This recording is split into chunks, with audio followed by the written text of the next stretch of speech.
see you. I see you. A tough defensive challenge. What do they do that is so hard to kind of get by defensively? I know it's the second night in a row you play the Rockets, and then you play against the Knicks, another team with a lot of consistency so far this year.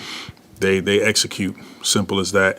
Over and over again, they got guys that understand what they're trying to accomplish offensively. Brunson, starting with him, his ability to navigate their offense, to get guys in the right spots. He can score. Great footwork, shot fakes, get to the free throw line. Towns is popping for threes or, posting up. And then the rest of those guys, they complement each other. And then you mentioned Towns. On the glass, he's had an outstanding month. Where have you kind of seen him grow since he's been in New York? He's getting acclimated with, playing with his teammates.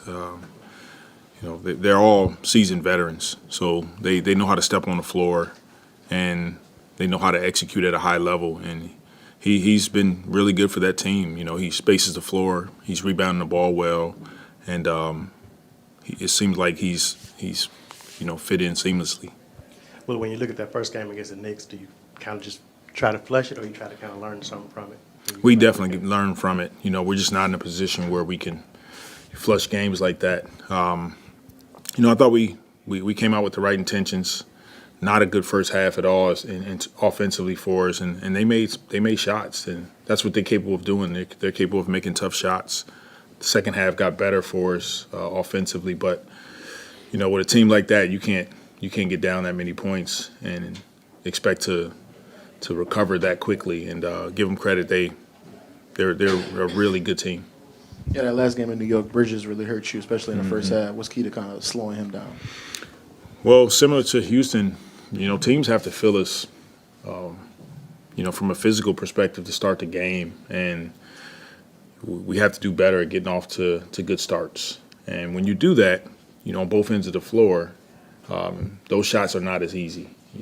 He got some easy looks to start the game. Mikal did, and he had been struggling up until that point, and it was like his breakout game, especially with his ability to shoot from three. And kind of in that first quarter, Houston hurt you with the three-pointers. Is that kind of the same game plan, kind of just getting into teams being more physical to prevent them just from getting hot from three?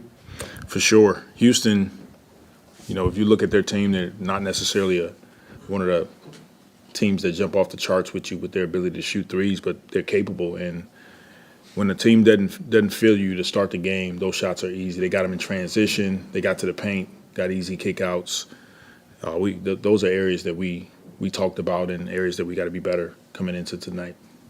Josh Hart this morning talked about how you really helped in the trajectory of his career. You showed trust and belief in him. What did you see in him to help maximize and get the most out of him? Josh is a leader. I saw that, right away with him. He's a competitor. Night in and night out, he's going to give you 110%. And I wanted to give him the opportunity and space to, have some discussions about it and kind of challenge him to be better. I felt like at that time, he was a better player than he was actually showing. And we just met middle ground from there. It's like, hey, I'm going to trust you to be a leader, and you got to just keep showing up every day and doing your job and doing what you're supposed to do. And, I'm extremely proud of him. He's doing exactly what we all believe that he can do, and I'm happy for him. I just don't want him to do it tonight. So if you talk to him, tell him that. DeJounte has been a bit of a problem with the turnovers lately. They were down a good bit against Houston.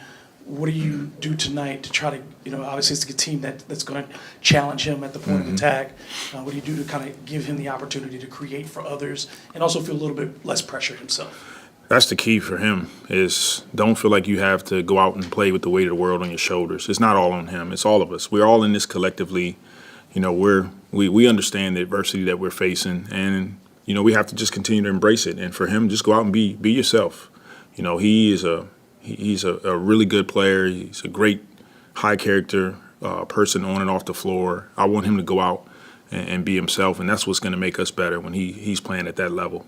And then lastly, for Herb and Trey, Herb in particular, being a lot more aggressive with his shot, both from the perimeter and attacking the bucket. What do you like about the way that they've been playing offensively the last few games? Yeah, this is an opportunity for them, and those are my discussions with these guys, Herb, Trey, some of our other younger guys that's getting on the floor is seize the moment, seize the opportunity to go out and showcase more of your game, be aggressive in transition, be aggressive shooting the ball. We have trust and faith in what those guys do because they put the work in every day. And then defensively, continue to be physical, communicate, take the challenge of guarding the best matchups out there, rebound the ball, things like that. And it's good to see that carry over. Coach, when you were hired here, Josh had said he was coming off his worst season, and he didn't know if he wanted to be here, but he said he met with you before the season started, and that kind of set the tone. Do you remember? Absolutely. Yeah. Something you initiated? Or? It was. The first thing was I wanted to, just get an opportunity to watch Josh, get to know him before we met. It was something I knew I wanted to do because I watched him even throughout college, and I've always loved the fact that whenever I saw him play, he was competing at the highest level. So I watched him in Villanova, watched him in the NBA, and then eventually we went out to dinner, just he and I. We spent a couple hours just talking about life, talking about our families, and I told him some of the things that I was hearing that I just felt like, Josh, I believe in you. I've watched you all your career, and I want to see you, be successful. And I just asked him, what's some things that you think can help, that I can do to help you? And we talked through it, and, the credit goes to him. It was already in him. It was just, getting him to understand how important it is every day to come in and be a true leader, because that's who he is. And he's doing it. You guys will see he's doing it in New York. His teammates love him. It was the same way here. Everybody loves Josh, and they love the fact that he competes, and he's a great guy. And I wanted to see him flourish on and off the floor, and I'm extremely proud of him. If my memory serves right, he was traded, but he stayed that night to watch you play. How rare was that? He stayed on the end. That kind of bond he had with you. Yeah, it's a blessing. It's a blessing to be able to connect with your players like that. That's not always the case, and I'm grateful for Josh and all of our guys. Nikhil was a part of that trade. Both of those guys stayed. They came to the game that night. That's very rare, and that speaks to their character, high character individuals, and they come from a good foundation, and that's one of the reasons why their careers are continuously, going up. So proud of them. And Willie, you touched on Cat, but can you talk about the challenge it presents for Eve, right? 20-year-old rookie. Yeah. He's faced a lot of good centers already, but particularly Cat, what does he present? What does Eve have to do to stay on the court, make sure he's competitive?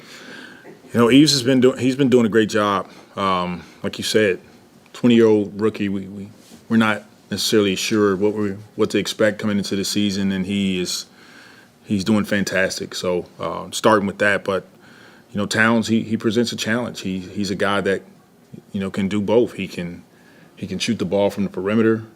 He has a great shot fake, put it on the floor, going to his right hand. He can post up. He's an all-star. So you got to be locked into him from start to finish, and it won't just be Eves. Eves will start on him, but it'll be more collectively as a team. We have to have an awareness of how he can impact this team and impact winning. All right, what's up, Jamal?